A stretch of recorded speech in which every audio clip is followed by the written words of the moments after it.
እግዚአብሔር አምላካችን የተባረከ ይሁን። እንደገና ዛሬ ደግሞ በመስቀሉ ብርሃን የሚዲያ አገልግሎት ተገናኝተናል። እኔና ወንድሜ ደስታ እንደተለመደው ሌላ ርዕስ እንነጋገራለን። እንግዲህ ባለፈ የተለያዩ ርዕሶችን በተለያዩ ያለፉት ቪዲዮዎች ላይ እንደተመለከታችሁ ተስፋ አደርጋለሁኝ። ሁሉ ጊዜም እንደምለው ይሄ የእግዚአብሔር የመንግስቱ ስራ ነው።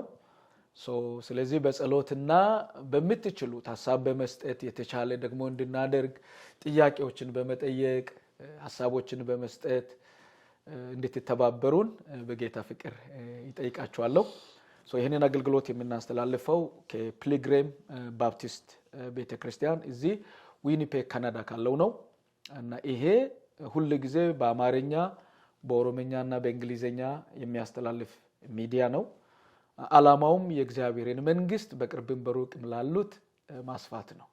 ስለዚህ ጥሩ ምስክርነት ያላችሁ በተለይ በዊኒፔግና አካባቢ ያላችሁ ምስክርነትን ባቀርብ ሌላውን ኢንስፓየር ያደርጋል፣ ሌላውን ደግሞ ያስተምራል የምትሉ በህይወታችሁ የገጠመው ቻሌንጅ ስፔሻሊ ከመንፈሳዊ ነገር አንፃር ለሌላ ያስተምራል የምትሉትን ብትደውሉልን በዚህ ሚዲያ በኩል ለብዙዎች በዓለም በተለያዩ ሀገሮች ላሉት ወደ ጌታ እንዲቀርቡ ክርስቶስን እንዲወዱ ለማድረግ እንሞክራለን እና እግዚአብሔር አምላክ ደግሞ ስለምትከታተሉት ስለምትጸልዩልኝ ይባርካችሁ እያልኩ ዛሬ የምንነጋገረው ርዕስ ብዙዎቻችን እንግዲህ ጌታን የተቀበልንና ማገልገል የጀመርነው በአፍሪካ ነው።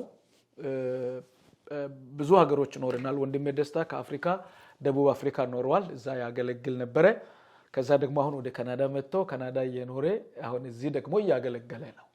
እኔም ደግሞ ከአፍሪካ እንደወጣው ብዙ ከተሞች አሜሪካ ላይ አገልግያለሁ፣ ቤተክርስቲያኖችን ተክያለሁ፣ ፓስተር ሆኜ አገልግያለሁኝ። ከዛ ደግሞ አሁን ካናዳ መጥቼ እንደዚሁ ደግሞ ወንጌል እየሰበኩ ቤተክርስቲያን እረኛ ነኝ እዚህም። ከአፍሪካ አሜሪካ እዚህ ደግሞ ካናዳ የምናያቸው የተማርናቸው ነገሮች አሉ። ይሄ ምንድነው ያለው ተግዳሮት? ቦርን አጌን ሆኖ ዳግም ተወልዶ እውነተኛ ክርስቲያን ለነበረ እዚህ ሀገር ሲመጣ ብዙ አገልጋዮች አዳዲስ አገልጋዮች እዚህ ሀገር ሲነሱ አናይም።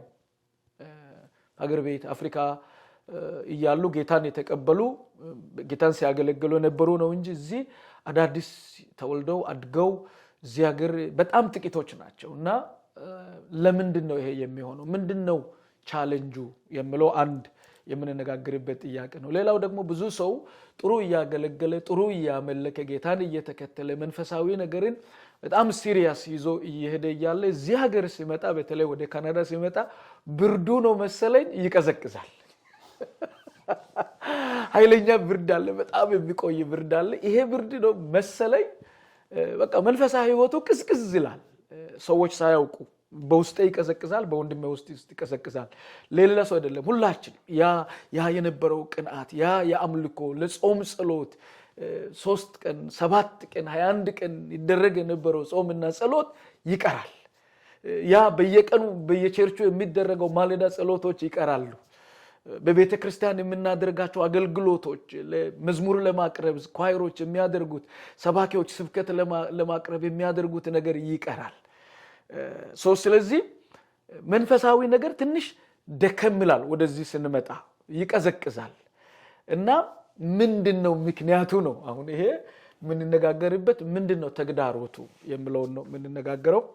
ስለዚህ በእነዚህ ጥያቄዎች ዙሪያ 10 ጥያቄዎች ያቀረብኩትና ሌሎችም የሚጠይቁት ጥያቄ አለና እነዚህን ጥያቄዎች እኔና ወንድሜ ደስታ እያነሳን እንነጋገርበታለን። ከዚህ ደግሞ ትልቅ ነገር እንደምትማሩ ለዚች ምድርም ደግሞ እንደምትጸልዩ ተስፋ እናደርጋለን። ወንድሜ ደስታ እንግዲህ በርዕስ ላይ እንዳልኩኝ ትልቁ በካናዳ ውስጥ ያለው የመጀመሪያው ጥያቄ ትልቁ ተግዳሮት አሁን ካናዳ ላለው ዳግም ለተወለደው ክርስቲያን ትልቁ ይሄ ቁጥር 1 ቻሌንጅ ነው። ትልቁ የምትለው ነገር ምንድነው? ጥሩ ጥያቄ ነው። በጣም ጥሩ ጥያቄ ነው። ብዙ ቻሌንጅ ካሉት አንዱ ብዙ ቻሌንጆች አሉ። ትልቁ የምትለው በተለይ እዚህ ሀገር ላይ እዚህ ከተገባ በኋላ ሰው እንደፈለገ የሚኖርበት ከተማ አይደለም። ስልህ በመንፈሳዊ ረገድ ምንድነው የሚያደርገው? ስጋዊ ነገሩ ይይዘዋል። ምክንያቱም ካልሰራ መኖር አይችልም። ካልሰራ ቤት ኪራይ መክፈል አይችልም። ካልሰራ ማብላት አይችልም። ካልሰራ ምንም ማድረግ ስለማይችል መንፈሳዊ ህይወቱ እያለ እነኚህ ነገሮች ቅድሚያ ያጠምዱታል። ግን ጥንቃቄ መደረግ ያለበት እዚህ ቦታ ላይ ነው። መጀመሪያ ቅድሚያ ለእግዚአብሔር የሚባል ነገር አለ።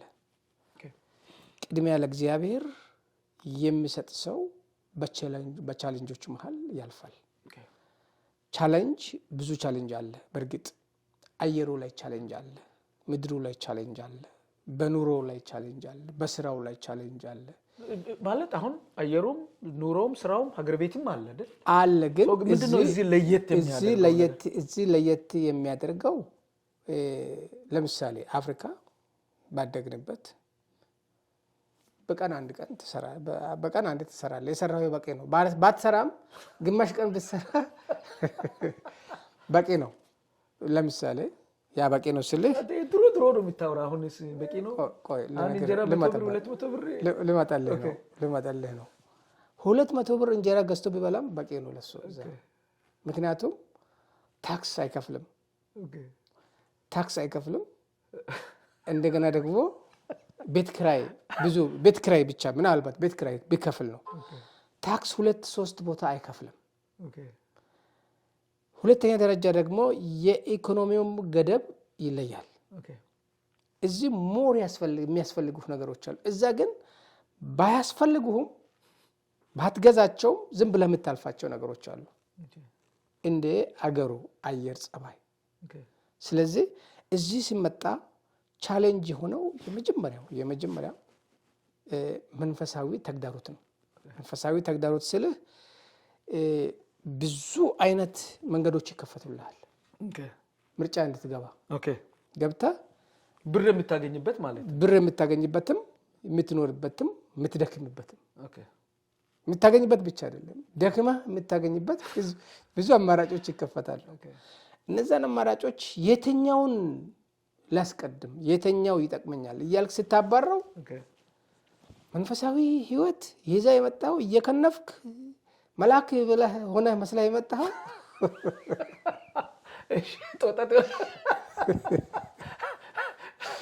መልአክ ሆነ የመጣው እዚህ ተመልከት። ብዙ አገልጋዮችን፣ ብዙ ዘማሪዎችን፣ ብዙ የእግዚአብሔር ሰዎች ብቻ ይንቀሳቀሳሉ እንጂ ብዙ ነገራቸው እንደ መጀመሪያ አይደለም። ይሄ የሆነበት ምክንያት ቻሌንጅ፣ የስራ ቻሌንጅ፣ የህይወት ቻሌንጅ ነው። የህይወት ቻሌንጅ አንደኛው። በዛ ሁለተኛ ደግሞ ትልቅ ተጽዕኖ በአየሩ ላይ ትልቅ ተጽዕኖ አለ። አንደኛ የአየሩ ሁኔታ ብርድም፣ ሁለተኛ ደግሞ የአካባቢው ተጽዕኖ። ለምሳሌ በቤተ ክርስቲያኖች ውስጥ ገብተህ ለማገልገል አይነው አንዳንድ ቸርቾች ኦፖርቹኒቲዎች አሉ። አንዳንድ ቸርቾች ገብተህ እንድታስተምር እንድታገለግል ኦፖርቹኒቲዎች አሉ። አንዳንድ ቸርቾች ደግሞ ብዙ ኦፖርቹኒቲዎች የሉ። ከዛ አንፃር የተነሳ አገልጋይ ወደ ኋላ ሊቀር ይችላል። እና ይሄ ነው የመጀመሪያው ቻሌንጅ፣ የኑሮ ቻሌንጅ ነው። እሱም ብናስቀድመው፣ ምክንያቱም 24 ሰዓት ስራ ነው የሚልህ፣ አቁም የሚል ህግ የለህም።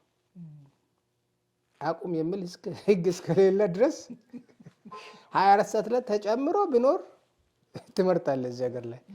ያ ቻሌንጅ አለ እና የሚጸልይበትን ጸሎቱን አስቀምጦ አንድ ሰው አገልግሎቱን አስቀምጦ ከእግዚአብሔር ጋር ያለውን ኮኔክሽን ሪሌሽንሺፑን ትቶ ወደዛ መሄድ የለበትም። ግን እዚህ ጋር ጥንቃቄ ማድረግ አለበት የሚል ነው።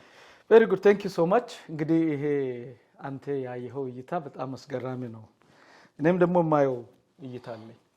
ወደ 16 ዓመት ወደዛ ሀገር ኖሬያለሁ እና በቀጥታ ከመጣሁበት ጊዜ ጀምሮ ቀጥታ የሶስት ቤተክርስቲያን ፓስተር ሆኛለሁ። ሁለት፣ አንድ በፍሎሪዳ በቴክሳስ፣ አሁን ደግሞ በካናዳ ቤተክርስቲያን መጋቢ ሆኜ እያገለገልኩ ነኝና ማየው ነገር አለ በራሴም ላይ በሌሎችም ላይ በራሴም መንፈሳዊ እንትን ጉልበት ላይ በራሴም በአገልግሎት ጉልበት ላይ የማየው እና በሌሎችም ላይ የማየው ነገር አለ። ሌሎችም ብቻ ሳይሆን ኢቭን አንዳንድ ጊዜ ራሳችንን እንኳን ኢቫሉዌት እናደርጋለን። የኔ ራሱ መንፈሳዊ ሙቀቴ መንፈሳዊ ጉልበቴ እንዴት ነው እዚህ ሀገር ሳገለግል ብዬ ራሴን ኦነስትሊ የማይባቸው ነገሮች አሉ ማለት ነው። ናው የኔ እይታ እንደዚህ ነው። ትልቁ ቻሌንጅ ብዬ የመጀመሪያው ተግዳሮት ብዬ የማስበው ነገር ሀገር ቤት ሞር ሰው መንፈሳዊ ነው በጣም። ምክንያቱም እኛ ያለን ሰርክል አብረን የምንውለው የምትገናኘው ሰው በቃ ስለ ጌታ ነው። ጓደኞችህ፣ ቤተሰቦችህ ኢቭን ክርስቲያን በመሆን ስራ ቦታም እኮ ትኮራለህ አይደል? በቃ ክርስቲያን ነኝ በማለት ግን ይሄኛው ደግሞ ሶሳይቲ ሴኩላር ነው። ሴኩላር ማለት ሃይማኖተኛ ማህበረሰብ አይደለም። ስለዚህ እዚህ ውጪ እንኳን ስትል ሃይማኖተኛ በመሆን እንደ ሞኝ ነው የምትታየው። የሆነ መንፈሳዊ ነገር ሲሪየስ የምትወስድ ከሆነ እዚህ ሀገር ስለዚህ ያ ነገር ምን ያደርጋል? ሞር እንትን አያደርግም። እንደ ሞኝ ነው የምትታየው። ተጽዕኖ አለው። ምክንያቱም ይሄ በእንግሊዘኛው ሌስ ሪሊጂየስ ኮልቸር ነው ያለው። በተለይ እዚህ ካናዳ ታውቃለህ አንዳንድ ከተሞች ክርስትና ራሱ እየጠፋ እየሞተ አሁን ሰሞኑን ባለፈ ጊዜ የቫንኩቨር ትልቁ እንግዲህ ትልቅ በጣም ቆንጆ ከተማ የምትባለው ቫንኩቨር ነች።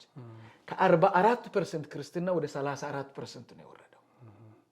you see now እዚህም አሁን ዊኒፔግም ያለው ስትመለከት ምንም የሚሞቅ የሚቀዘቅዝ ነገር አታገኝም። ስለዚህ ይሄ ምንድነው ካልቸሩ ራሱ ይቀይራል።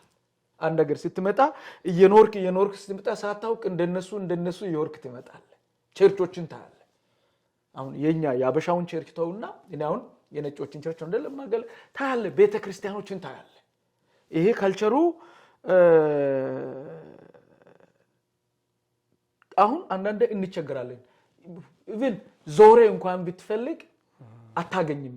እንደ ሀገር ቤት ቫይብ ያለው ያ ሙቀት የኳይሩ አምልኮ ያ የመዝሙሩ ነገር እንደ ሀገር ቤት እንዳለ ነው ያንን አናገኝም። ለምንድን ነው ብንል እኔ እንዲህ ያስብ ያለው ይሄ ባህሉ መንፈሳዊ ድንዛዜ ረቅቷል ብዬ አስባለሁ።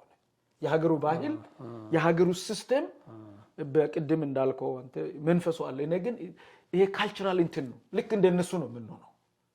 ቤት እንገዛለን፣ መኪና እንገዛለን፣ በብድር እንገዛለን፣ ቢሉ አለ። አሁን ፎከሳችን እሱ ነው የሚሆነው ማለት ነው። ጌታ መሆኑ አምልኮ መሆኑ አገልግሎት መሆኑ ሁለተኛ ነገር ነው። የመጀመሪያው ፕሪዮሪቲው በቃ እንደማንም በቃ ዘገር መጥቻለሁ የሚለው ይሆናል ብዬ አስባለሁ። ወደ ሁለተኛ ጥያቄ ላይ እዚህ ጋር እንደው ሳስታውስከኝ እኔ ከሳውዝ አፍሪካ ስንመጣ ሁለተኛ ጥያቄ እኔም ባለቤትም እግዚአብሔርን እናገለግላለን በእውነት በሚለው ሐሳብ ላይ ተሰማርተን ነበር። እዚህ ከገባን በኋላ ቤት ኪራይ የሚባል ነገር ቀደም ብሎ ቤታችን የገባው እሱ ነው። ቀጥሎ ቤት ገዛን። እንዳልከው ቤት ስንገዛ ለመግባት የሆነች ሰፋ ጠባብ ሰፋ ያለ መንገድ አሳዩን። ገባንበት። ኖር በዚህ በዝገር ኖር የሚል በዛ በዚህም አቅጣጫ ያሳዩና እዚች ጋር ይሄንን ክፈል፣ እዚች ጋር ይሄንን ክፈል፣ እዛች ጋር ቢሉ ይሄንን እንደዚህ አድርግ የሚል ነገር የሰውን ህይወት በተለይ ክርስቲያንን ህይወት በአብዛኛው የጎዳው ያ ነው። ባይሆን በእንደዚህ አይነት ቻሌንጆች ውስጥ ባይገባና በመጠን ኑሮ ክርስቲያን የእግዚአብሔርን ጉዳይ ጠንክሮ ቢይዝ ይመረጣል ለማለት ነው። ጉድ ሁለተኛው ጥያቄ ልሂድ። እንግዲህ የባህል ልዩነቶች አሉ በተለይ በአምልኮ ዙሪያ እና ህብረትንም በተመለከተ ልዩነቶች አሉ። እነዚህን የባህል ልዩነቶችን በአምልኮ በኩል አሁን ሜቢ አንተን የካናዳውያን ቤተክርስቲያን ሄደህ ብዙ አላየው እነሱን እያገለገልኩ ስላለ ግን ጥቂት አንድ ሁለትም ብታይ አው አንተ እስካሁን በአበሻ ቤተክርስቲያን ታገለግለው እኔ ደግሞ በካናዳውያን ቤተክርስቲያን ነው ማገለግለው እና ሜቢ አንተ የምትለው ነገር ካለ እኔ ይላለው መጨረሻ ላይ ምንድነው በአምልኮና ህብረትን በተመለከተ ያለው ልዩነት? እኔ በአበሻ ቸርች ላይ ባየሁት መንገድ እግዚአብሔር የተመሰገነ ይሁን፣ ግን መሰረቱን የያዘ በተለይ በአምልኮ መሰረቱን የያዘ ነገር አለ። በተለይኛ ቸርች ሊቪንግ ጎስፔል ቸርች በተለይ አምልኮ በጣም የሚገርም አምልኮ አለ። በጣም በዛ ጌታን እግዚአብሔርን አመሰግናለሁ። አሜን። መሰረቱን የያዘ አምልኮ፣ መሰረቱን የያዘ ወርሺፕ፣ መሰረቱን የያዘ ጸሎት፣ መሰረቱን የያዘ ትምህርት አለ። በዛ ወገኖች ይባረካሉ። እና ሌሎች ጋር ሳይ ግን የሆነ የተደበላለቀ ነገር ነው ማየው። እግዚአብሔር እንደ እግዚአብሔርነቱ እንዲመለክና እንዲሰበክ ሰዎች እንዲማሩ መሰረት ያሳዛ ነገር አላይም። አንዳንድ ቦታ ላይ በሚሰማበት ሰዓት እና ያ ቻሌንጅ በአበሻና በነጮቹ ኦልሬዲ ወደ ቅይጥ ዓለም መጀመሪያ የነበረው የነጮች የአምልኮ ስርዓት እንደዚህ አልነበረም። አዳዲስ እንግዳ ትምህርቶች፣ እንግዳ ልምምዶች ወደ ቤተክርስቲያን ሸሽቶ ከገቡ በኋላ ሰዎች መንፈሳዊነቱን ይዞታ ይልቅ ዓለማዊነትን ይዞታ በመያዝ ዓለማዊነትን ወደ ቸርች በማምጣት የራሳቸውን ፈቃድና የራሳቸውን ስሜት የራሳቸውን ሐሳብ ማራመድ እንደዚህ አይነት ነገሮች አሉ በብዙ ቦታ ላይ። ግን እግዚአብሔር ፈጽሞ የሚመለክ አምላክ ነው። እግዚአብሔር በጽድቅ በቅድስና በንጽህና የሚመለክ የሚዘመርለት የሚሰገድለት አምላክ ነው።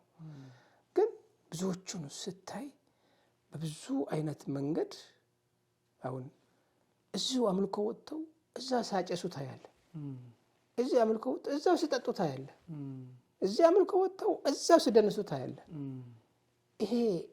ይሄ ዓለማዊነት መንፈስ፣ ሶዶማዊነት መንፈስ ወደ ቤተክርስቲያን ከገባ በኋላ ነው የእግዚአብሔር ነገር በቤተክርስቲያን ውስጥ ቅይጥ ሊሆን የቻለው። ኦኬ፣ እግዚአብሔርን በጣም ቆንጆ ሐሳብ ነው አንተ የመለስከው። ማየው እሱ ነው። እኔ አሁን ሁለቱን ስለማቀ ሁለቱን አገልግያለሁ፣ አሁንም እያገለገልኩ ነኝ። ጥቂቶች አሉ ምን ሰበሰበው ጥቂት ስንሆን አሁን ጧት ማስተምረ ጧት ማምልከ ከዛ ከጥቂቶች ጋር ማመልከው ያ ጥቂቱ አምልኮ በጣም ያረካኛል። በጣም ጥቂት ነን ግን so happy ነኝ ውስጥ I think ስለለመድኩም ነው መሰለኝና ምንድነው ትልቁ ልዩነት ላይ ስትመለከት የአፍሪካውያን አምልኮ ሞር ቫይብራንት ነው። በጣም ቫይብራንት ማለት የተነቃቃ ነው፣ ኢነርጄቲክ ነው፣ ደስ ያልክ የሚታደርገው ነገር ነው። እንድ ደግሞ ፎከሱ እግዚአብሔር ላይ በጣም ፎከስ የሚደረግ ነው። በጣም ረጅም ሰዓት ነው ለአምልኮ የምንሰጠው፣ ለመዘመር የምንሰጠው። መዝሙር ብቻ ሳይሆን ሰዎች ታላይ ናቸውን ጨፍነው በመንፈስ ኮኔክት ለማድረግ ሲጥሩ አምልኮ የሚመሩትን የተለያዩ የውጭ ሀገር በተለይ እዚህ ካናዳ ያሉት ቸርቾች ያንን የሚመሩን ሰዎች ያንን ሲጥሩ እናያለን። ይሄኛው ግን መዝሙር ነው፣ ከተለመደ ትራዲሽን ነው። ፎከሱ በቃ የሆነ ቃል ይሄ ኦርደር የአምልኮ ስርዓት አለ አይደል? ስርዓቱ ነው።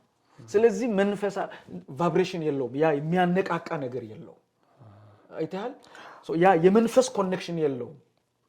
ቅድም እንዳልከው ይሄ ሁለት ነገር ነው። አንደኛ ተዘጋጅተው ይሄ ሰዎችን ከእግዚአብሔር ጋር ኮኔክት ለማድረግ ነው፣ ሰዎችን ከእግዚአብሔር ጋር ለማገናኘት ነው። የሰው መንፈስና እግዚአብሔር መንፈስ በአምልኮ ነው የሚገናኘው የምለውን ያንን እንደ ሲሪያስ አያዩም። ለዚህ ነው ጌታ ኢየሱስ ክርስቶስ ምን አለ አይደል ለሰማርያት ሴትዮ እግዚአብሔር የሚወደው አምልኮ በእውነትና በመንፈስ የሚሰጠው ነው። እንደዚህ ያለውን አምልኮ እግዚአብሔር ይወዳል አለ። ስለዚህ ልዩነቱ ምንድነው? ካልቸራል ልዩነቱ አሎት ኦፍ አንደኛው ኢነርጄቲክ ነው፣ መነቃቃት አለው፣ በጣም ቫይብራንት ነው ማለት ሌሎችን የሚያሳትፍ ኢቭን ፊል ታደርጋል። እኔ እንደውም አንዳንድ ጊዜ ቸርች አገልግዬ አንድ የጓደኛዬ ቸርች አለ የፓስተር የጌታ እነሱ ጋር ለአምልኮ ብቻ እዛ ሄዳለሁ። ምክንያቱም ጥሩ ነገር ስላለ ማለት ነው። አንዳንድ ጊዜ እኛ ያለንን ጥሩ ነገር ስለማናቅ ይሄንን ደግሞ በቋንቋቸው ብናደርግ ምን ያህል ለነሱም በረከት ይሆናል ብሎን አንዳንድ ጊዜ ቀናለሁ። ግን ምን አድርገናል? ለራሳችን ብቻ ይዘናል።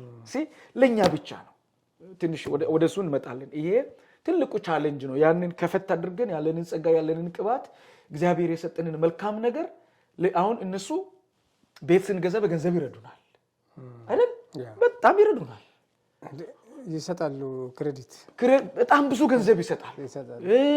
በክሬዲት ብቻ ሳይሆን ቸርቾች እዚያ ሀገር ያሉት ቸርቾች አንድ ብዙ ቦታ ስንፈልግ ይሰጡናል። ግን ምንድነው እኛ የምንሰጣቸው? ለዚህ ሀገር እዚህ ከተማ ከኛና ከኛ ውጭ ምንድነው ለነሱ ከኛ እግዚአብሔር ለኛ የሰጠን? ብር ላንዱ ለጳውሎስ ጴጥሮስ እንደዛ ብርና ወርቅ የለኝም ማለት ግን ያለኝን እሰጣለሁ። እኛ ጠንካራ የአምልኮ መንፈስ አለን። ጠንካራ የአምልኮ መንፈስ አለን። እሱን እንመጣበታለን። አንዱ ቻሌንጅ ነው የማየው እዚህ ሀገር ያሉት ቤተክርስቲያኖች ያሉት የካናዳውያን ቤተክርስቲያን የአምልኮ መንፈስ እየጠፋ ነው። እግዚአብሔርን የማምለክ መንፈስ በተለይ ስንሰበሰብ አሁን ሰይሁድ ሊሆን ይችላል ሮብ ሊሆን ይችላል ስንሰበሰብ ስርዓት ነው እንጂ ከእግዚአብሔር ጋር ኮኔክት የማድረግ መንፈስ ብዙ የለም። እዚች ጋር አንድ ነገር ልጨምር ፓስተር። ይሄ የአምልኮ መስመር ሊጠፋ የቻለበት መስመር ብዙ እግዚአብሔርን የሚያገለግሉ አገልጋዮች የእግዚአብሔርን መንገድና የእግዚአብሔርን ዋናውን ሉዓላዊነቱን ትተው የራሳቸውን ነገር የራሳቸውን ድርሻ በማስገባት ወደ ቤተክርስቲያን አሁን ይሄ እየሆነ የመጣው ምክንያት ቤተክርስቲያን ያልሆነ ቤተክርስቲያን እንዲመሰረት በማድረጋቸው፣ አምልኮ ያልሆነ አምልኮ በማስቀመጣቸው፣ ጸሎት ያልሆነ ጸሎት በማስቀመጣቸው፣ አመራር ያልሆነ አመራር በቤተክርስቲያን በመትከላቸው የብዙ ክርስቲያኖች እምነት ሊሻክር ችሏል። ይሄ በነጮች ብቻ አይደለም በአበሾችም ራሱ ቤተክርስቲያን የማይመስል ቤተክርስቲያን እየመጣ ነው። ከዚህ በኋላ በሚታይበት ፌስቡኮችን በሚታይበት ዩቲዩቦችን በሚታይበት የተለያዩ ሚዲያዎችን በሚተመለከትበት ጊዜ ሰው ከክርስትናው ዓለም ነጮች ላይ ፎከስ ማድረግ የለብንም። እኛው ጋር ራሱ እየተበላሸ የሚሄድ ነገር አለ። ነጮቹ ኦሬዲ ይሄንን አደረጉ አስገቡ ወደ ቤተክርስቲያን። ለምሳሌ ልበል ወደ ጠቢቡ ሰለሞን ልውሰድ። ጠቢቡ ሰለሞን እግዚአብሔር አምላክ ሁለተኛ ነገሥት 10 ላይ ነው መሰለኝ። ጠቢቡ ሰለሞን እግዚአብሔር የሰጠው ሀብት፣ ንብረት፣ ዕውቀት፣ ጥበብ ሁሉ ምድርን ሞልቶ የተረፈ ነበር። ለእግዚአብሔር የሚሰጠውን የሚመለከውን አምልኮ ለመጀመሪያ ጊዜ የሰራው ጠቢቡ ሰለሞን ነው። መቅደሱ እዛ መቅደሱ ውስጥ እግዚአብሔርን የሚያገለግሉ እግዚአብሔር የሚገለገልባቸው ብዙ ማቴሪያሎች ነበሩ። ግን የእንግዶችን አማልክቶችን መጋበዝ ጀመረ። ልቡን ወደዛ አዘነበለ። ልቡን ወደዛ በሚያዘነብልበት ጊዜ እንግዳ የሆነው ትምህርት፣ እንግዳ የሆነው አሰራር፣ እንግዳ የሆነው አመራር መጀመሪያ ከነበረው ከሰለሞን ሰለሞን ከእግዚአብሔር ጋር ኮኔክት ከሚያደርግበት እንግዳ የሆነ መስመር ገባ ወደ ቤተክርስቲያን። ይሄንን ቻሌንጁን ላመጣልህ ስለፈለኩ ነው። በጣም ቆንጆ ነው። ወደ ሶስተኛ ምንድነው እንደዛ አድርገው እግዚአብሔር የማይመለክበት ጣዖት የሚመለክ ጣዖትን የሚያመልኩ ሰዎችን ሴቶች ስጦታ መቀበል ጀመረ። ስጦታውን ወደ መቅደስ ማስገባት ጀመረ።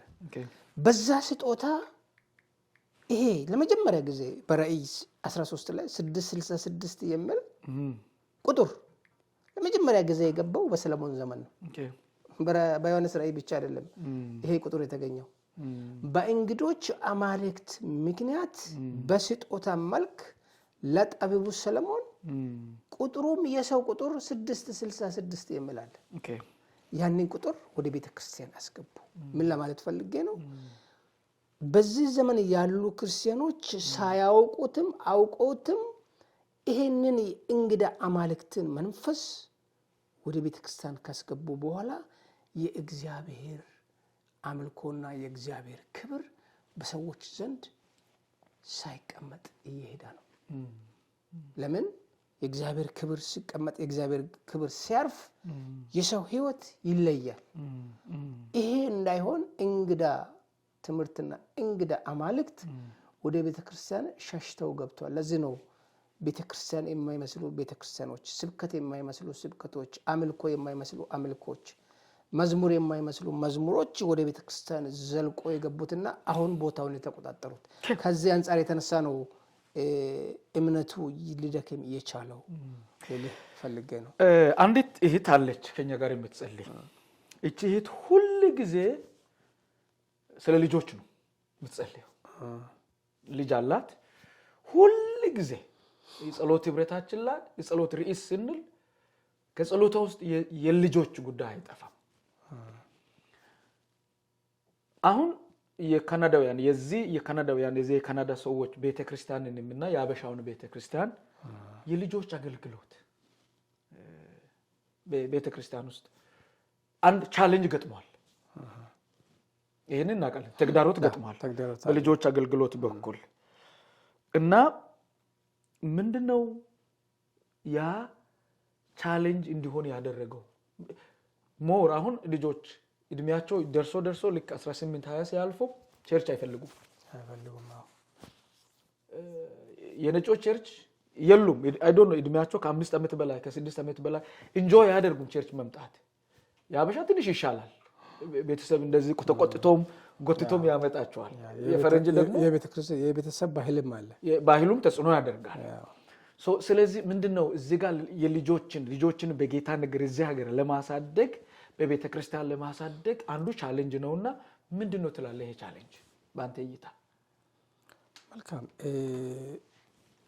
ልጆች ሲባል ከልጆች በፊት መጀመሪያ ወላጆች ጋር ማየት ያስፈልጋል ምክንያቱም ልጆች የተገኙት ከወላጆች ናቸው ወላጆች ቅድሚያ ለእግዚአብሔር እስከኖሩ ድረስ ለእግዚአብሔር እስከተለዩ ድረስ ልጆቻቸው ከእግዚአብሔር አይለዩም በምንም ተአምር ግን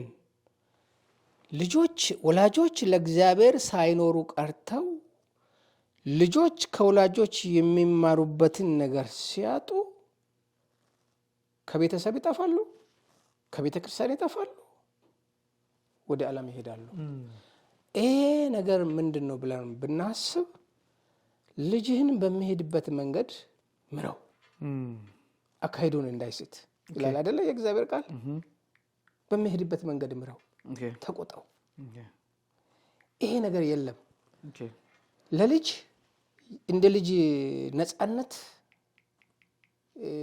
ከሚሰጡ አገራት አንደኛው ካናዳ ነች ከአሜሪካ ቀጥሎ ልጆችን መንካት እንደሚያስቀጣ ልጆችን መቃወምና መቆጣት እንደሚያስቀጣ ህግ ያላቸው አገሮች ናቸው ግን ልጅህን እንደ እግዚአብሔር ቃል በእግዚአብሔር ቃል መሰረት እንዲመራ ከቅደም ተከተል ማስተማር ግዴታ ነው ይሄንን ሳናደርግ ቀርተን የብዙ ክርስቲያኖች ልጆች ነጩም ሶሳይቲ ይሁን አበሻ ሶሳይቲ ይሁን ከእግዚአብሔር ዓለም ውጪ ናቸው ይሄ ሊሆን የቻለበት ቅድሚያ ለእግዚአብሔር አለመስጠት ልጅን በእግዚአብሔር ቃል ኮትክቶ አለማሳደግ እነኚህ ነገሮች ናቸው ልጅ ከእግዚአብሔር ቤት ሊርቅ የሚችልበት መንገዶች እና ለወላጆች እኔ የምለው ቅድሚያ ከልጆቻችሁ ይልቅ ለእግዚአብሔር ከእግዚአብሔር በኋላ ለልጆች ስጡ ልጆች እንደፈለጉ እንደሆኑ እንደፈለጉ የፈለጉትን ነገር እንዲያደርጉ ጸጥ ይላሉ አይቆጡም በሚያድጉበት ሰዓት ላይ ከእጃቸው ከወጡ በኋላ ለቅሶና ዋይታ ይሆናል። ግን ልጅን መሰረትና መስመር ካሳዝክ በኋላ ባሰጣውና ባዘጋጀው መስመር ነው የሚሄደው ልጅ። ይሄ አይነት የለም። በዚህ በተለይ ቤተክርስቲያን ዘንድ ላይ ሁሉ ጊዜ ከመጨቃጨቅ ስልክና ዩቲዩብ ገዝተህ ትሰጣለህ፣ እዛ ላይ አይኑን እንዳሰርፍ አንተ ስራህን ትሰራለህ፣ እሱ ገብቶ ወጥቶ እዛ ላይ በቃ እሱ ስራውን ጨርሷል። ቴክኒኩን፣ ታክቲኩን፣ ኑሮን፣ ህይወቱን እዛ ስልክ ላይ ጨርሷል። አንተ ግን ልጄ ነው ብለህ ትኖራለህ። ይሄ መሆን የለበትም እና ብዙ ቻሌንጆች በልጆችና በቤተሰብ ላይ እንዳይመጣ ቅደም ተከተል በተለይ ክርስቲያኖች ቅደም ተከተሉን መከተል ያስፈልጋቸዋል። በጣም ቆንጆ ነው ያልከው፣ በጣም ጥሩ ነው። እኔ ደግሞ ለየት ባለ መንገድ ነው ማየው። ትንሽ ካንተ ኮምፕሊትሊ የተለየ መንገድ። በመጽሐፍ ቅዱሳችን አንዳንድ ቤተሰቦች መንፈሳዊና የጌታ ሰው ሆኖ ልጆቻቸው ያመጹአሉ። ጥቂቶችን ይጠቅሳለሁ። የመጀመሪያው ሰው በሁለተኛ ሳሙኤል ምዕራፍ 2 ከቁጥር 12 እስከ 17 ስትመለከት የኤሊ ልጆች አሉ። ሁለት የኤሊ ልጆች ነበሩ፣ አፍናንና ፊናና የሚባሉ። ኤሊ ደግሞ በዘመኑ የነበረው ካህን ነው። እግዚአብሔርን የሚፈራ ሰው ነው። ዳኛ ነው በዛን ዘመን ለ40 ዓመት ቅድም እንዳልከው። ነገር ግን ልጆቹ ደግሞ ምን ያደርጉ ነበረ? ከሚቀርበው መስዋዕት ጮማውን ምርጥ ለራሳቸው እየወሰዱ ይበሉ ነበረ። እሱ ብቻ አይደለም፣ በቤተ መቅደስ ውስጥ ከሴቶች ጋር ይሰስኑ ነበር። ኤሊ ነው እዚህ ጋር የምንመለከተው ነገር። አገልጋይ ነው፣ እግዚአብሔርን ያገለግላል። ልጆቹ ደግሞ ሌላ ዓለም ውስጥ ናቸው። ማን ነው ያንን አስተዋጽኦ ያደረገው ብለን ብንመለከት እዛ ጋር ስናነብ ኤሊ ልጆቹን ቸላ እንዳለ አያሳይም። አንዳንድ ጊዜ አባቶች ወይም እናቶች እግዚአብሔርን እያገለገሉ የሆነ ሪቤሊያስ ልጆች አሉ። የሆነ ቦታ ላይ ልክ መልካም ልጆች እንዳሉ ሁሉ የሆነ ነገር ላይ ጥሩ እንኳን እየተደረገላቸው፣ ለዚህ አጋጣሚ ልጆችም ይሄንን እንዲያውቁ ስለፈለኩ ይሄ መጀመሪያው ነው። ትልቅ ሰው ነው፣ በጣም ልቡን የሰበረው ነገር ነው ብዬ አስባለሁ። ሁለተኛው ሳሙኤል እናውቃለን። ሳሙኤል ደግሞ ሁለት ልጆች አሉት፣ ኢዩኤልና አቢጃ የሚባሉ ሁለት ልጆች አሉት። እነዚህ የሳሙኤል ልጆች አባታቸው በጣም ታማኝ አገልጋይ ነው፣ የእግዚአብሔር ሰው ነው። ኤሊን ብትመለከት ትንሽ ደንዝዟል፣ ትንሽ ደክሟል፣ ራእይ አይታይለትም፣ መንፈሳዊ ነገር ግን አው ካህን ነው አለ። ይሄኛው ግን በጣም አላርት የሆነ ሰው ነው፣ የነቃ ሰው ነው፣ የበረታ ሰው ነው። ግን ልጆቹ የሱን ፈለግ ሊከተሉ አልፈለጉም። የሱን አምላክ ሊያመልኩ አልፈለጉም። ጉቦ ይቀበሉ ነበር። የበሉ ፍርድ አጣመሙ ነበር አይደል? ጉቦ የበሉ you see ይሄንን ሁሉ መጨረሻ ላይ ለማለት የፈለኩኝ ነገር አለ። ይሄ ደግሞ አንደኛ ሳሙኤል ምዕራፍ 8 ላይ ቁጥር 1 እስከ 3 ተጽፎልናል። ከዚህም የተነሳ በጣም ኮረፕት ስለሆኑ እግዚአብሔር እስራኤላውያንን እንዳይመሩ ህዝቡ አይመሩንም አሉ። አባታቸው እኮ ባይኖር እነሱ ነበር የሚቀጥሉት። ያ ጸጋ፣ ያ ቅባት፣ ያ ፈሪሃ እግዚአብሔር፣ ያ እግዚአብሔር አምልኮ በቤታቸው ይቀጥል ነበር። ሳሙኤል እኮ ፈራጅ ነበር። በእስራኤል ዘንድ ረጅም ዘመን ምድር በሰላም የኖረችበት ዘመን፣ ምድር ያለምንም እንከን በሳሙኤል ዘመን እግዚአብሔር የተጠቀመበት ሰው ነበር። ሊለፈለኩት ነገር ምንድነው? ኤሊ ላይ ቅድም እንዳልኩኝ ወላጆች ልጆቻቸውን በመንፈሳዊ ነገር መምራት፣ የማስተማር፣ ቅድም እንዳልከው የመጠበቅ በቤት የሚደረገው አምልኮ በቤት የሚደረገው ጸሎት በጣም ወሳኝ ነው። ሩቅም ሆነ ቅርብ ሲሆኑ የሚችሉትን ማድረግ አሁን እኔ ልጆችን ሳሳድግ ብዙ ጊዜ ሩቅ ነኝ፣ ግን ሁሉ ጊዜ ሁለት ነገር ነው የምላቸው። ጸሎት አለን፣ የቃል ጊዜ አለን፣ ጥቅሶችን እልክላቸዋለሁ፣ ደውዬ መንፈሳዊ ነገራቸውን አነጋግራለሁ። ሁሉ ጊዜ ከልጅነታቸው ጀምሮ ለእናንተ እኔ የሚሰጠው ትምህርትንና ወንጌልን ነው። ይሄ ሁለቱን ነገር ነው ከኔ የምታገኝ። ጌታ ነው ያገለገልኩት፣ ሌላ የሚሰጣችሁ ነገር የለኝም። ግን ወንጌልን፣ ክርስቶስን፣ እግዚአብሔርን መውደድን፣ እግዚአብሔርን ማገልገል እንዳትረሱ። እግዚአብሔር ለማገልገል የተመረጣችሁ ቤተሰብ ናችሁ። ይሄ ነው የኛ እድል ፋንታችን። ቅድም አይታል፣ ሌሎችም እንደዛ ናቸው። ይሄ የቤተሰብ ቅድም ያልኩ ኃላፊነት ኤሊ አልተወጣም። ሳሙኤል ግን የቤተሰብ ጉዳይ አይደለም። ቤተሰብ አይደለም ሳሙኤል ላይ መንፈሳዊ ነገሩ ጥሩ ሆኖ፣ ነገር ግን ልጆች ደግሞ እንደሚያምፁ አሉ። እግዚአብሔር ወላጆቻችሁ ጌታን እያገለገሉ፣ ወላጆቻችሁ ጌታን እያመለኩ፣ ወላጆቻችሁ ጌታን እየኖሩ እንደ ሳሙኤል ልጆች ከእግዚአብሔር ነገር የራቅን ልንኖር እንችላለን። ጠላት ይዋጋል ብዬ አስባለሁ። ሳሙኤል ምንድነው በሱ ላይ ያለው ነጥብ ብትል የልጆቹ ጉዳይ ነው።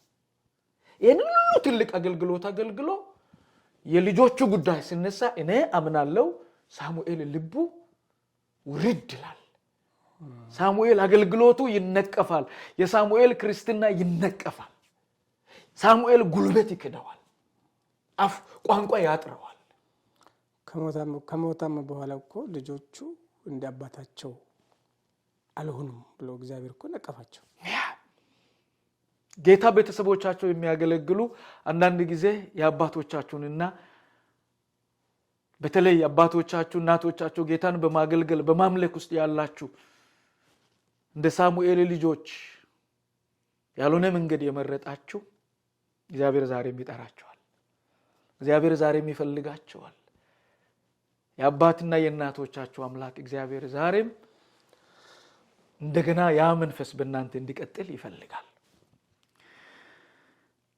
ሌላው አቤሰሎም የንጉስ ዳዊት ልጅ ነው። አቤሰሎም ከዳዊት ልጆች አንዱ ነው። ዳዊት የሚታወቀው የአምልኮ ቤት ነው፣ የመዝሙር ቤት ነው፣ እግዚአብሔርን የሚፈራ ቤት ነበረ። ነገር ግን ልጁ ግን በዛ ውስጥ የለም። ወንድሙን አምኖንን ገደለ። ለምንድን ነው ያንን ሁሉ ያደረገው? ለስልጣን። ብዙ የክርስቲያን ቤተሰቦች ዛሬ ለገንዘብ ስሉ ልጆቻችን እርስ በርስ እየተገዳደሉ፣ ለውርስ ስሉ በእግዚአብሔር ቤት እንኳን አድገው ብዙ ጊዜ ሰምተህ እንደሆነ ወንድሞች ውጭ ሀገር ሆነው ሀገር ቤት ገንዘብ ይልካሉ ለወንድማቸው ለይታቸው፣ ይተነች በጌታ ነች አታጠፋም አያጠፋም ብሎ ከዛ ገንዘብ ምን ያደርጋል? ሰውን ማኒፕሌት ያደርጋል። እናውቃለን። ስልጣን፣ ገንዘብ ብዙዎችን ማኒፕሌት አድርጓል፣ ብዙዎችን አበላሽቷል። ስለዚህ የአባቶቻቸውን አምላክ ያደጉበትን አምልኮ ይረሳሉ። አቤሰሎም እንደዚህ ነው የሆነው። ወንድሙን አይደል ገደለው? ወንድሙን በመግደሉ መጨረሻ ላይ ምንድነው ተጠቀመው? አምኖንም ገድሎ ምንም አልተጠቀመም። ስለዚህ አቤሰሎም መጨረሻ ላይ ምን ሆነ ይላል? ሞተ። እንዴት ነው የሞተው? ተገደለ እኮ ራሱ ተገደለ፣ ተንጠልጥሎ አይደል? እንደዛ ነው የሚሆነው። እሱ ተገደለ። የመጨረሻው ደግሞ በጣም ትልቅ የእግዚአብሔር አገልጋይ የነበረው ንጉስ ሕዝቅያስ ነው። የንጉስ ሕዝቅያስ ታሪክ ታስታውሳለህ? እሱ እኮ ነው ወደ ግድግዳ ዞሮ እድሜ የተጨመረለት 15 ዓመት የተጨመረለት ንጉስ። ታሪኩን ሲታየው በጣም ፋንታስቲክ፣ በጣም ደስ የሚል ታሪክ ነው አይደል? የንጉስ ሕዝቅያስ ታሪክ በይሁዳ ታሪክ ውስጥ ትልቅ ታድሶን ያመጣ ሰው፣ ቤተ መቅደሶችን የከፈተ የእግዚአብሔርን ስራ እንደገና እንዲቀጣጠል ያደረገ ነው። የፖለቲካ መሪዎቻችን አሉ። ብዙ ጊዜ ልጆች አይተህ እንደሆነ የአገልጋይ ልጆች አገልጋይ ይሆናሉ፣ የነጋዴ ልጆች ነጋዴ ይሆናሉ፣ ሜቢ የግንበኛ ልጆች ሳይታውቁ ግንበኛ ይሆናሉ፣ የሐኪም ልጆች ሐኪም ይሆናሉ፣ እንዲሁም የፖለቲከኞች ልጆች ፖለቲከኛ ይሆናሉ። ይህ ይታወቃል አይደል? ጆርጅ ቡሽ ፋሚሊ ስትመለከት የኛ ጠቅላይ ሚኒስትር እኮ አባቱ የካናዳ ጠቅላይ ሚኒስትር አባቱ እኮ አንድ ጊዜ ጠቅላይ ሚኒስትር ነበር። ብዙ ጊዜ በቤተሰቦቻቸው የሚያዩትን ነገር ይከተላሉ ነው። የንጉስ ሕዝቅያስ ልጅ ማን ነው የሚባለው ታስታውስ እንደሆነ? ምናሴ ረጅም ዓመት ይሁዳን የገዛ ማለት ነው። በተለይም ሁለተኛ ነገሥት ምዕራፍ 21 ቁጥር 1 እስከ 9 ስንመለከት ሕዝቅያስ ጻድቅ እግዚአብሔርን የሚፈራ ምናሴ የሚባል ልጅ በይሁዳ የነበረው ልጅ ነው። ምናሴ ደግሞ he became the worst ይሁዳን ወስዶ ወደ ጣዖት አምልኮ የመለሰ ሰው ነው። ትክክል። ከዚህም የተነሳ በምናሴ ዘመን ይሁዳ በባቢሎናውያን እንዲሸነፉ ምክንያት ሆነ። ስለዚህ ያው መጨረሻ ላይ ንስሐ ገብቷል። ሁለተኛ ዜና 33 ላይ ስትመለከት ገብቷል። ያ ማለት ምንድነው? ምናሴ እጅግ ብዙ ነገር አበላሽቷል። አሁን ሌላ ለማለት ተፈለኩኝ ይሄ ነው። እግዚአብሔርን ከሚፈራ ከሕዝቅያስ ከንጉስ ሕዝቅያስ ቢወለድም በይሁዳ በጣም ብዙ ነገር አበላሽቷል። ነገር ግን ሁለተኛ ዜና ምዕራፍ 33 ከቁጥር 10 እስከ 13 ስንመለከት ሁለተኛ ዜና ላይ እንደገና በንስሐ ተመልሷል። ስለዚህ እየጠፋ ያለው ልጅ አንዳንድ ጊዜ ወላጆችን እንወቅሳለን። እሱ ቅድም ስለነበረው ይሄ ነው። እንደዚህ አላደረጉም በእነሱ ላይ ግን ማወቅ የሚገባን ነገር ምንድነው? አንድ ቃል አለ በሕዝቅኤል ላይ ሕዝቅኤል 18:20 ላይ እንዲህ የሚል ቃል አለ። ሕዝቅኤል 18:20 ላይ እግዚአብሔር የልጆችን ኃጢአት በአባቶች ላይ ያስቀምጥ። 18 ምንድነው የሚለው? እስቲ ታነብልኛለህ? ሕዝቅኤል 18:20 ላይ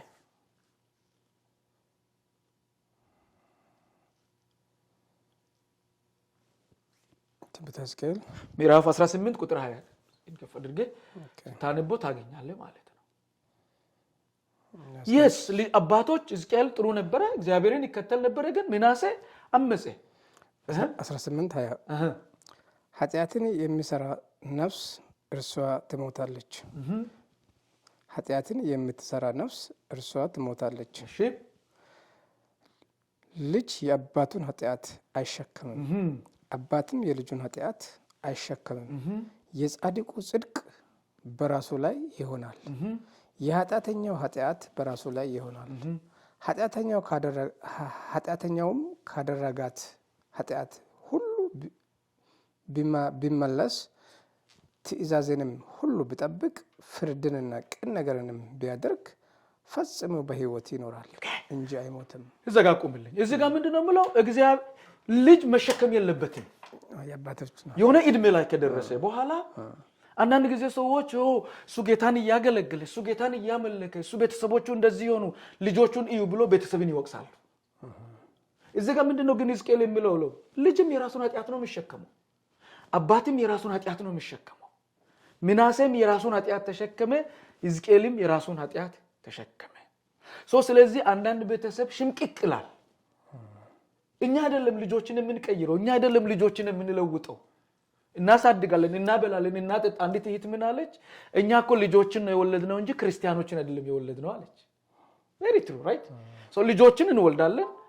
5 ልጆች አሉኝ። ከ5 ውስጥ አንዱ ለ5 ልታምስ ትችላለች፣ 2 3። ስለዚህ እኔ እንደዛ አልፈልግም። እኔም እንኳንስ ልጆቼ ቀርቶ ዓለም ሁሉ ክርስቶስን ቢከተልና ቢያመልክ ክርስቶስን ቢወድ ለክርስቶስ ምኖር ደስታውን አልችልም።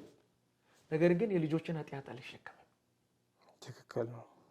ልጆችም ደግሞ የኔን ኃጢአት አይሸከሙም። ስለዚህ ምንድነው ከዚህ ከሕዝቅኤል የምንማረው? ወላጆቻችሁ ወደ ጌታ መጥተው በጌታ ሲያገለግሉ የነበሩ ዛሬ ደግሞ እናንተ ከቤተ ክርስቲያኑ ውጪ ያላችሁ those who are rebelling against God, against the church, against the worshiping God. If you are young, if you are there, if you are in Canada, if you are in America, if you are in Europe, I am asking you and I am begging you, you are going to bear your sin. And you are going to face the judgment of God. ምክንያቱም ኃጢአትን የምታደርግ ነፍስ እሷ ትሞታለች። And the end of the day You allow yourself, Satan can destroy you. You allowing yourself, Satan can play with you because of he is after you. And through you, he will affect your family. Through you, it will affect the body of Christ. And through you, my sister and my brother, or my child, wherever you are, it will affect the church. And also it will make weak your family's testimony. ደካማ ያደርጋል አይደል? አሁን ሚናሴን ያየ ሰው ሕዝቅኤልን፣ ሳሙኤልን ያየ ሰው ደግሞ ልጆቹን ያየ ሰው ሳሙኤልን፣ ኤሊን ያየ ሰው ደግሞ ልጆቹ የሚሆኑትን ነገር ሲያይ በጣም የሚያሳዝን ነው። ስለዚህ ነው ይሄንን ሐሳብ ሳጠቃልል አንድ እዚህ ጋር የጨምረው ነገር አለ። ኤሊ ጋር ስንሄድ ልጆቹን ከእግዚአብሔር ይልቅ እንዳስበለጠ እናያለን። አለ ከታች ተጽፏል። የፈለጉትን መርጦ ለእግዚአብሔር መስዋዕት እንኳን የተቃቀለውን ስጋውን ለካህኑ የቀረበውን ከልክለው በሶስት ጣት ሜንጦ በዘመኑ ሹካ በመነለው መርጦ አንስቶ ቅድሚያ የሚበሉት እነሱ ነበሩ። ይሄንን እንኳን አይቶ እናንተ ረፉ አይልም ነበር። ግን አንድ ነገር አለ መርሳት የሌለብን። የእግዚአብሔር ማብራት በእግዚአብሔር ቤተ መቅደስ አለ። የእግዚአብሔር ማብራት በየፋሚሊ ውስጥ አለ። ሳይጠፋ ግን ጥንቃቄ ማድረግ አለብን። ምክንያቱም ያ ማብራት በርቶ እያለ ኤሊ ልጆቹን አይገስጽም ነበር። ኤሊ ልጆቹን ተው፣ ይሄ እግዚአብሔር መጨረሻ ላይ ነው የተናገረው። እግዚአብሔርን አታሳዝኑ፣ ተው፣ ይሄ ጥሩ አይደለም አይልም ነበር። አይቶ ዝም ይል ነበር። ልጆቹን አስቀደመ ይላል እግዚአብሔር ቃል። ይሄ መሆን የለበትም በቤተሰብ ዘንድ። መጀመሪያ ያመለጠው እስከ መጨረሻ ያመልጣል። ምክንያቱም ይሄ ፋሚሊ ውስጥ ትላልቅ አሁን እና ሳሙኤል እና ሕዝቅኤል ላይ አንድ ነገር እግዚአብሔር ቢፈትሽ አንድ ነገር አይታጣም። ችላ ያሉበት ነገር በዛ መንገድ ነው ሰይጣን ይዟቸው የሚሄደው። መስመሩ በጣም ቆንጆ ነው። እንግዲህ ከልጆችን እዚሁ ላይ እናበቃና ወደ አራተኛ ጥያቄ ላይ ሰዓታችንም ሪኮርድ የምናደርግም ትንሽ እየሄደ ስላለ ይሄንን አሳጥሬ ትናገራለህ። አይኖ በቤተክርስቲያን በወንጌል ስርጭት ላይ ነው የምትሰራው። አብረንም የወንጌል ስራ በዚህ ከተማ እየሰራን ነው እና እንግዲህ ምንድነው አንዱ ቻሌንጅ በዚህ በወንጌል ስርጭት እንደ አፍሪካዊ ሰው እዚህ ከተማ በምናደርገው የወንጌል ስርጭት ቻሌንጁ ምንድነው? ይሄ ቻሌንጅ አለ ቻሌንጅ አለ። በርግጥ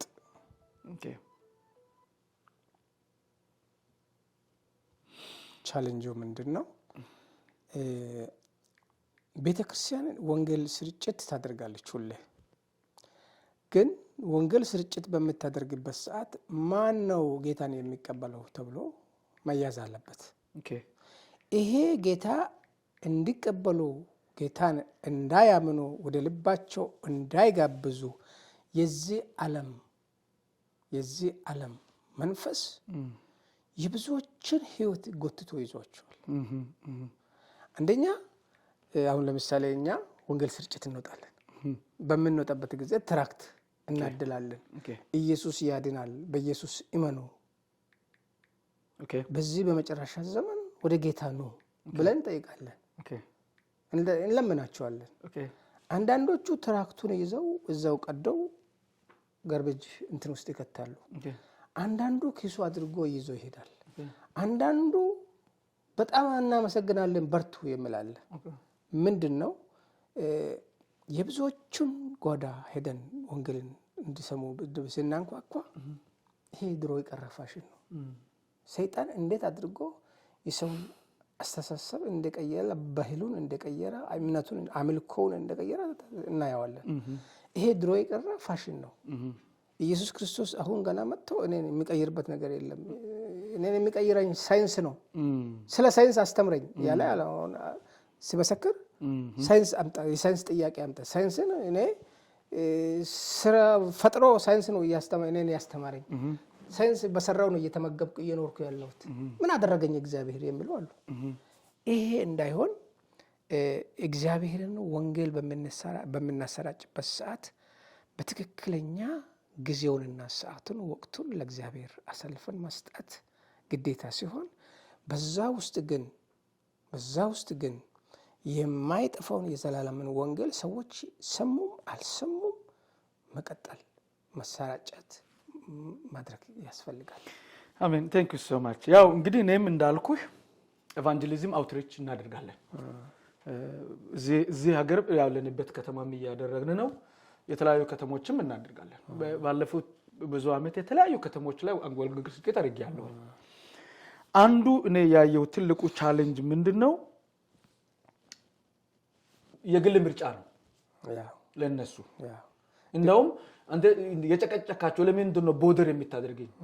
ለምንድን ነው የምታስቸግረኝ? አታሰቃየኝ። ስለዚህ አሁን ይሄ አንዱ ቻሌንጅ ነው። ስለዚህ የሆነ የግል ህይወታቸው ውስጥ እንደገባኝ፣ ምክንያቱም እዚህ ሀገር ላይፍ ፐርሰናል ነው። ግን ሰይጣን በላይፍ ፐርሰናል ቅድሚያ ውስጣቸው ገብቶ ቁጭ ብሏል። ቅድሚያ ስለዚህ ሰዎች ስለ ወንጌል ብዙ ለመነጋገር አይፈልጉም። ሚኒማም ቆሞ ሲሰሙ መንገድ ላይ ብትሰብክ ቤታቸው ብትሄድ እኔ ቤት ለቤት ሁሉ አንኳኩቻለሁ። አሜሪካን እያለሁ በየአፓርትመንቱ እየሄድን ነው የምናንኳኳው። እዚያ ሀገርም አሁን ጀምረናል። እየሄድን እናንኳኳለን። እንዴት ቢሰማኝ በትዕግስት ቢሰማኝ 1 ደቂቃ ነው። ከዛ እንዳውም 30 ሰከንድ ነው አይሰማኝም። ያ ማለት ምንድነው? አይፈቅድም ይሄ መነጋገሩን። ይሄ ቻሌንጅ ለምንድነው? ሰምቶ በሬዲዮ በቲቪ በምን በውጪ በምናምን ሰምቶ ምን አድርጓል? ይሄ አዲስ ነገር የለም ብሎ ደምድሟል።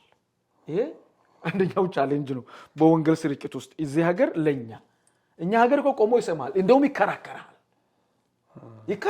በጣም የሚጠላውም የሚቀበለውም ሃይማኖቱን ለመጠበቅ እዚህ ለመስማት እንኳን ፈቃደኛ አይደለም። ይሄ ለአፍሪካዊ ክርስቲያን ወንጌልን ለማሳለፍ ለሚፈልግ ምስክርነቱን ማቅረብ ለሚፈልግ ብዙ አይረዳው። እንደውም እዚህ ሀገር እኔ ያየሁት አሁን እዚህ ካናዳም አሜሪካም ስናደርግ ያየሁት አንዱ ቀላል የምለውን ነገር ወንጌሉን ስትሰብክ የሆነ የሚበላ የሚጠጣ ማዘጋጀት አለብኝ። ይሁን ባዶ እጅ ነደ ኢየሱስ ያድናል ምናምን እኔ አይሰማኝ የለም። አንድ ጊዜ ነው እንዴት ሆንኩ መሰለህ? ቆይ ልጨርስ ይልና ያው ምንድነው እያደረግን ያለነው? በወሩ የወሩ ታደርጋለህ። እኛ እዚህ ከተለያዩ እህቶች ወንድሞች ጋር እናደርጋለን እና ቡና እንደዚህ በቃ የሆነ ኮፊ ውሃ ምናምን ይዘን ነው የምንመጣው። ያንን ለመውሰድ ይሰለፋል፣ ይሰማሃል ያኔ። ስለዚህ እዚህ ሀገር እንዴት ነው ክርስትና? ቃል አይደለም ተግባር ነው። በተግባር አሳየን ነው በተግባር ፕሩቭ አድርግ። ያ ለነሱ ቫልዩ አለው። ትንቢቱ መገለጡ ፈውሱ የጥቅስ ብዛቱ ለነሱ ቫልዩ የለውም። እነሱ የሚፈልጉት ፕራክቲካል ሁሉ ነው። ፕራክቲካል ከሆንክ ይሰሙሃል። ፕራክቲካል ከሆንክ ለደቂቃ ቆሞ ይሰሙሃል። በብርድ ውስጥ እንኳን እዚያ ይቻላል። እየበረድ እየተንቀጠቀጥን እኛም እነሱም እየተንቀጠቀጡ እንትኑን ለማግኘት ይሰሙሃል። ካልሆነ አይሰሙህም። ስለዚህ አንዱ ትልቁ ቻሌንጅ እኛ የለመድነው መናገር ብቻ። እነሱ ደግሞ የሚፈልጉት ተግባር ነው። ትክክል። ይሄ ንግግሩን ብዙ ጊዜ ሰምተናል። ብዙ በቃ ከናንተ እናውም አንዳንድ ጊዜ መቼ ነው የምታቆሙት ይሄንን መናገር? መቼ ነው የምታቆሙት? ስለዚህ ኢፌክቲቭ የሚሆነው እሱ ነውና ቅድም ብለሃል። የመጨረሻውን ጥያቄ ላይ እንነጋገርና ወደ መጨረሻው መጣለው። ተግባር ላይ ያልከው ነገር እሺ፣ አንዱ ጂሰስ ክራይስት ኢዝ ላቭ ዩ አለ። አንደኛው አለ ጂሰስ ክራይስት ላቭ ዩ አለ። አንድ አይምሮ የተነካ ነው፣ እብድ ነው። መጥቶ ደበደበው። የትምህርቱን በርና መስኮት እስኪሰበር ድረስ መስኮቶቹን ደበደበው። ኢየሱስ ይወዳል ብሎ አለፈ። አንተ who is ኢየሱስ አለ፣ who is Jesus አለ። ከዛ በኋላ ተረጋግጦ ጥሎ ሄደ። አሁንም በቃ ጭንቅላቱ ላይ ሲመጣ የትምህርቱን እንትን ይደበድበዋል። ለምንድን ነው የሚያደርገው አልኩና ያን ብር ከ60 ሳንቲም ትንሿን ትምህርትን ኮፊ ገዝቼ ቀረብኩለት።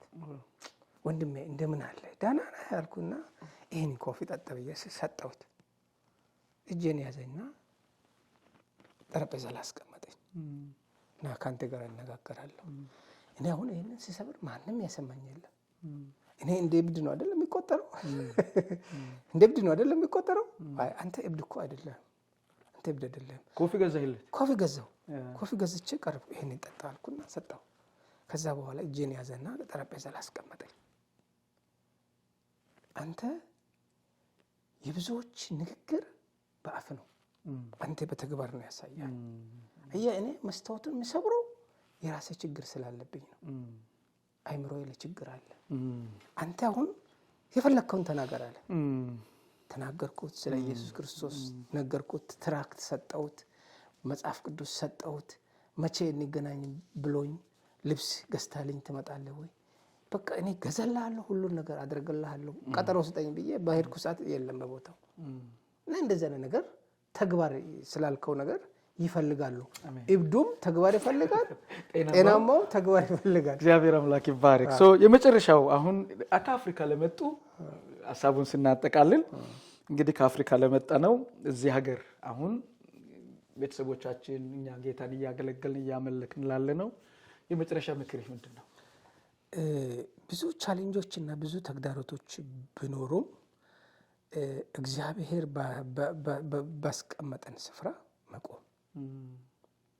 የመጀመሪያ ምክሬ የፈለገ ቻሌንጅ ሊኖር ይችላል፣ የፈለገ ነገር ሊኖር ይችላል።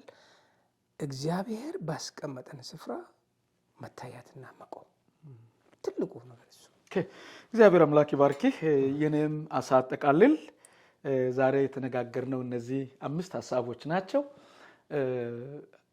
ምመክረው ከኢትዮጵያ የመጣነው አማርኛ የምናወራው፣ ኦሮሞኛ የምናወራው፣ ሌላ ቋንቋም የምናወራው እዚህ ሀገር ያለ ነው። በተለይ አማርኛው ስለሆነ ይሄ ፕሮግራማችን ቾይስ ነው። ክርስቶስን መከተል ምርጫ ነው፣ ሀገር አይደለም። ሁለተኛው ነገር ደግሞ ሁሉም ነገር ግዛዊ ነው። ዘመዴን እረዳለሁ፣ እናቴን እረዳለሁ፣ ወንድሜን እረዳለሁ እከሌን ብለህ መንፈሳዊ ነገርን ብታጎድል ጌታ ኢየሱስ ሰው ዓለምን ሁሉ ቢያተርፍ ነፍሱን ቢጎድል ምንም አይጠቅመውም ይላል። ስለዚህ የጸሎት ጊዜ እንዳይበላሽ ከሌሎች ጋር የሚኖርህ የመጽሐፍ ቅዱስ ጥናት ከቤተ ክርስቲያን ጋር የሚኖርህ ህብረት ማገልገሉ ላንተ ለራስህ ነው። ለልጅ ብለህ የምታደርገው ሳይሆን፣ ለሚስት ብለህ የምታደርገው ሳይሆን፣ ለቤተ ክርስቲያን ብለህ የምታደርገው ሳይሆን ለራስህ ብለህ የምታደርገው ነገር ነው። ምክንያቱም ክርስትና ምርጫ ነው። ለዚህ ነው መጨረሻ ላይ ኢያሱ እንዲህ አለ፣ የምታመልኩትን ምረጡ አለ ለእስራኤል፣ እኔና ቤቴ ግን እግዚአብሔርን እናመልካለን አለ። ስለዚህ ነው 2-3 ስራ መስራት እንችላለን፣ ሁላችንም እንሰራለን። በጣም ብዙ የሚያደርገን አእምሮን የሚያደክመን ነገር አለ። ቅድም ወንድሜ እንዳለው በመጠን ኑሩ ይላል መጽሐፍ ቅዱስ። ሌላውን ለማደመም ሳይሆን የሰራነውን የደከምንበት ላንበላም እንችላለንና ወደዚህ ሀገር እግዚአብሔር የላከን፣ ወዳለንበት ከተማ እግዚአብሔር የላከን፣ ወዳለንበት ሀገር እግዚአብሔር የላከን ተልእኮ ከበኛ ላይ ስላለ ነው። እንድናገለግል ስለፈለገ ነው። መንግስቱን እንድናሰፋ ስለፈለገ ነው። የወንጌል መልእክተኞች እንድንሆን ስለፈለገ ነው። ብዙ ቻሌንጆች ሊኖሩን ይችላል። የቋንቋ ተግዳሮት ሊኖርን ይችላል። የባህል ተግዳሮት ሊሆን ይችላል። የልጆች የኑሮ ተግዳሮት ሊኖር ይችላል። ግን ጸሎትን፣ መጽሐፍ ቅዱስ ጥናትን፣ ከቅዱሳን ጋር ህብረትንና እውነተኛ አምልኮ የምታመልከውና ወደዛ አቅጣጫ የምትሄደው የቤተ ክርስቲያን ፓርቲ መሆን የግላችን ምርጫ ነው። ብዙዎች አኩርፎ ቤታቸው ቁጭ ብለዋል። ብዙዎች በተለያየ ማንንም አትጎዳም፣ ራስህን ነው የምትጎዳው። ቤተ ክርስቲያን አኩርፌ ሰው እንዲያደረገኝ ብለህ ከቅዱሳን ብትለይ ራስህን ከመንፈሳዊ ነገር እያጎደልክ ነው። ምክንያቱም የራስህ ምርጫ ነው። ልክ ኢያሱ እንዳለው አንተና ቤተሰብ እግዚአብሔርን በማምለክ ሰውን ሳታይ፣ ሰውን ሳላይ እግዚአብሔርን በማምለክ መቀጠል አለብኝ። ቻሌንጅ አደርጋለሁ። እዚህ ውጭ ሀገር በጣም ብዙ በየከተማው በተለያየ ምክንያት አኩርፈው የተቀመጡ ከቤተ ክርስቲያን ከቅዱሳን ህብረት ርቀው የተቀመጡ በጣም ብዙ ሰዎች አሉ። አበሾች፣ ኢትዮጵያውያን የሆኑ ምን ይወፍተ ኤርትራውያን የሆኑ ሌላው ደግሞ የሆነ ቸርቾችን በመከፋፈል በቋንቋ በዘር በቋንቋ በመከፋፈል እግዚአብሔር መንግስት አይሰራም። ሌላው ደግሞ አንዳንዶቻችን ደግሞ ልክ የሆነ መንግስት አድርገናል። የሆነ ትልቅ ትልቅ ማለት ቤተክርስቲያናችን ያደገ በጣም የተደራጀ ቤተክርስቲያን ሲኖር ዝቅ ብለን ጌታን ለማገልገልና ሌሎችንም መንፈሳዊያንን ለመርዳት ጌታ ጠርቶናል። ይህንን ብናደርግ ለዚች ምድር መንፈሳዊ ነገሯ እየተጎዳ ላለው ምድር ሰኩላር ለሆነችው ምድር እግዚአብሔር ትልቅ በረከት ያደርገናል። መንፈስ ቅዱስ አለን፣ የወንጌል መመስከር ድፍረት አለን። ደግሞም የሚገርማችሁ ነገር እውነተኛ የአምልኮ መንፈስ አለን። እነዚህን እግዚአብሔር የሰጠንን ነገሮችን ቻሌንጁን አልፈን ብናደርግ በረከት እንሆናለን። ካልሆነ ግን የሚገርማችሁ ነገር at the end of the day እኛ ዛሬ አለን የምንለው ቸርች አለን የምንለው ህብረት ልጆቻችን ነገ ካልተረከቡ የሚቀጥለው ትውልድ ከብዙ ጊዜ በኋላ የሆነ ፋይር የነበሩ ቸርቾች እዚህ ሀገር ለመስጊድነት እየተሸጡ እንዳሉ ይታወቃሉና እንደዛ ይሆናሉ። እንደዛ እንዳንሆን እግዚአብሔር አምላክ ይርዳን። በሚቀጥለው ቪዲዮአችን እግዚአብሔር የሰጠን ደግሞ በዚህ ምድር የሰጠን በረከት የሰጠንን ኦፖርቹኒቲ እንደ ክርስቲያን ከአፍሪካ እንደመጣን እንነጋገራለን። ጌታ ኢየሱስ ክርስቶስ ያድናል። ሁላችሁም የዓለም ብርሃን ናችሁ። ይሄ የመስቀሉ ብርሃን አገልግሎት ነው። ተባረኩልኝ። አሜን። እግዚአብሔር ይባርክ።